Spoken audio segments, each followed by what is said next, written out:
Hey, what's up everybody? Welcome back to the channel.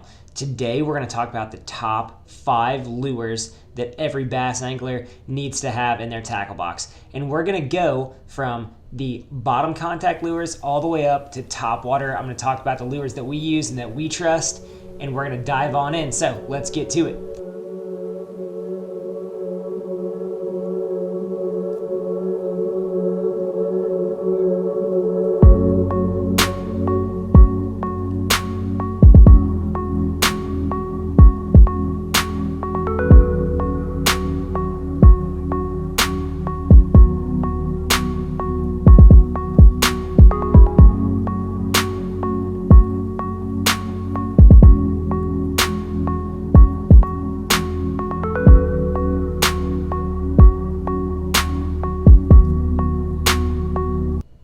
All right, guys, what we did is we selected 5 baits to cover the top of the water column all the way down to the bottom. So we're gonna start with bottom contact baits. First bait that I trust to catch me fish, whether I'm from the bank or from the boat, if I need a lure on the bottom, is gonna be the Megabass Dark Sleeper. This bait catches fish no matter what the situation, hot water, cold water, whatever, fishing docks, you name it, this bait will absolutely catch them. Now, I like this bait in a 3/8 ounce size. It's my do everything. If I'm fishing super deep, I'll go to the 1/2 ounce. But what it does is it fishes like a jig. It's actually replaced a jig most of the time for me because it gets more bites, but it has that water disturbance of a jig on the bottom. You can see here as it's crawling along, it's got those nice little puffs. Those fish feel that disturbance. They see the lifelike presentation. They're gonna inhale it. I smoke. Second bait that we're gonna have is a Finesse Worm. Bottom contact bait, I'm rigging this 2 ways. I'm either throwing it on a drop shot, as you see here, I'm throwing it on that Bubba shot, that heavy drop shot, or I'm rigging it straight up on a drop shot. My go-to worm is the Zoom Finesse Worm, green pumpkin with a chartreuse tip. This bait literally is just my confidence lure. We're talking about 5 baits that I'm gonna carry with me all the time. This is one of them.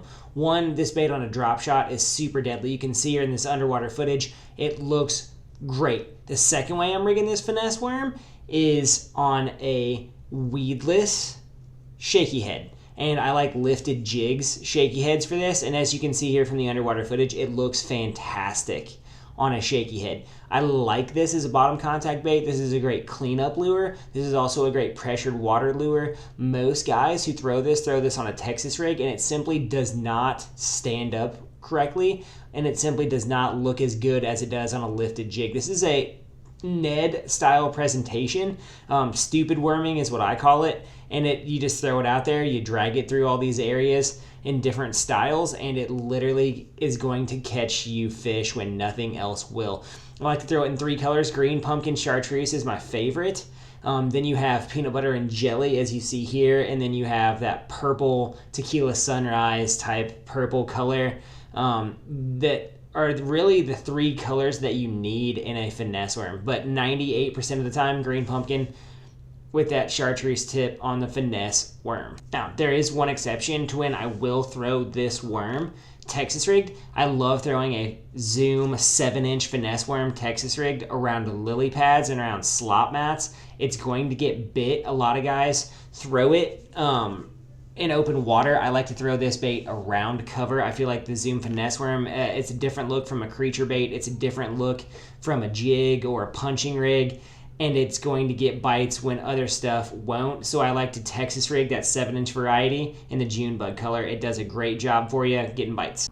All right, guys, moving on to the third bait. Here we're in the middle of the water column, and don't hate me for saying it, but the Chatterbait. The Chatterbait literally is going to get bit in water from 39 degrees all the way up into the 80s. I fish a lot of northern grass lakes, and there is not a better moving bait, a horizontal search bait in grass lakes than a Chatterbait. Love it or hate it, the Chatterbait just simply generates reaction strikes all the time, no matter the conditions, no matter what. I've caught so many fish on a Chatterbait that it's hard to count, right? Now, the Chatterbait does a great job of eliciting reaction strikes because it has the same thump that a crankbait has, but it's really hard to fish crankbaits in grass lakes. Chatterbaits come through grass and rip out of there. Excellent. I'm talking about the Z-Man Evergreen Jackhammer, right? And 3/8 ounces, my go-to bait. I like to throw a Zoom Fat Albert grub as a trailer on it. You can see here why I like that. It's different, right? Most guys throw, a paddle tail swim bait, something else on it as a trailer. I like to be different with my trailers. Now, one thing that I have found, the Chatterbait bite has changed, right? And a lot of guys have been throwing the Chatterbait for a while now, so I've moved to the Chatterbait Mini Max as a way to generate bites. I had a fantastic day the other day on a Chatterbait Mini Max in what was 40-degree water on a windy day, right? In the middle of the winter. For whatever reason, the Mini Max is a different vibration. The Z-Man Jackhammer is a different vibration. You got to see what the fish want at the current day. But if I'm fishing, chances are I'm probably going to have a Chatterbait close at hand. It's just a bait that covers a lot of water efficiently. It generates bites, and it does a really, really, really good job of catching fish consistently for me. We're talking 5 baits here, no matter if I'm on the boat, if I'm beating bank, whatever I'm doing, that I trust to catch me fish, no matter the conditions, no matter the day. And it's just one of those baits that you can really lean on. And when you catch them on the Chatterbait, you're going to get some nice bites with some quality bass here. Bait number 4, we're moving up in that water column, the jerkbait. Now, I fish a ton of different jerkbaits. Kbd fishes a ton of different jerkbaits because it is a 24/7, 365 fish catcher. When fish are in a neutral mood, they'll eat a jerkbait. When fish are in a negative mood, they'll eat a jerkbait. When fish are chewing, they'll really eat a jerkbait. So, one thing that we like consistently on a jerkbait is a good suspend or rise depending upon the situation. But the second thing that we really enjoy on a jerkbait is the blue with a white belly color. That Pro Blue has outproduced everything for us in the past year. Kbd throws Pro Blue like 98% of the time. I throw Pro Blue most of the time, unless I'm in a really shallow situation or I'm around a lot of panfish. I throw panfish colored jerkbaits.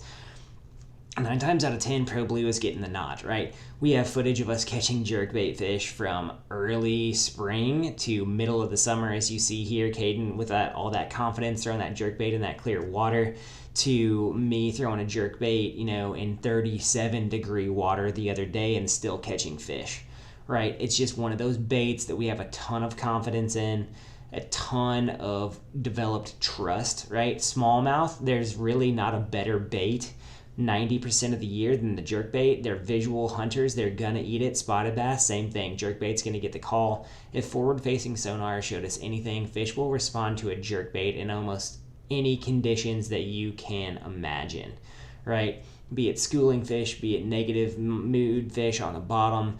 Something about that jerkbait action, that slashing, darting action, really drives that feed response in fish, even if it's just they're looking at it out of curiosity, right?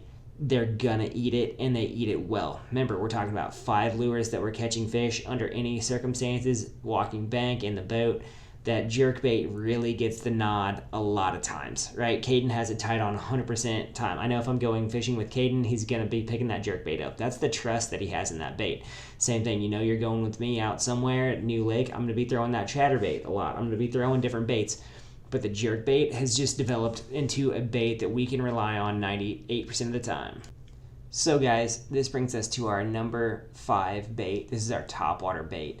And the topwater bait that gets the nod here is the walking stick bait, right? This bait, you can call it a spook, a one knocker, a plug knocker, whatever you want to call it. The Walkingbait gets the nod from early spring pre-spawn all the way through the fall feed, and it is a bait that constantly produces for us in the summer. I've caught every species of fish imaginable on a topwater walkingbait. For some reason, that back and forth action just generates bites. If I'm looking for topwater bites, and a lot of them, I'm throwing a walkingbait, right? Around cover, around structure, in open water, around the bank, it's going to produce, right? I've thrown every topwater walking bait that you can throw, from spooks to dog X's to, splash, whatever. But the bait that I have a lot of confidence in this year that produced a lot for me for whatever reason was this Strike King Sexy Dog Junior Kbd bait. It's cheap, but it literally catches the lights out of fish, right? I tied it on one day because it was just laying around in a tackle box that I keep at the house. I didn't even have the boat at the house that day, when I hit the pond, and I literally kept this lure tied on all summer and caught bass in a ton of different situations and settings. It's just a bait that I have a lot of confidence in now, and that's kind of how it goes sometimes when you pick up a bait that you haven't picked up in a long time and get a lot more confidence in it. I'm throwing it on the bank, I'm throwing it on the boat, I'm throwing it everywhere in different situations. I can't wait for spring to come back around so I can throw this bait again. I ordered some bigger size versions of it. I'm gonna throw that. I'm also gonna throw the giant Megabass Dog X because I'm gonna throw a big topwater and see what kind of fish I can run into this year on that Walkingbait, right? It's a constant producer for smallmouth, spotted bass, largemouth, whatever. Pike and muskie love this bait too. You can see here is a nice smallmouth, right? It's just a bait that I have a lot of confidence in, and it's a bait that will generate bites for you. Any of these 5 baits are going to generate bites when you need them to. It's just all about situation, matching the hatch, and not forcing it, right? Find what works and stick with it. All right, guys. Thanks for hanging out with us today. We hope you really enjoyed this video. We hope you got something out of it. In the comment section, give us a comment what you want us to do in the future, what baits, techniques, different things you want us to cover, whether it's breaking down lakes, whether it's going underwater, whether it's bait-specific stuff, let us know. Give us a like and subscribe. We're going. We want to thank you for spending time with us today, guys, and we'll see you out there on the water. Tight lines.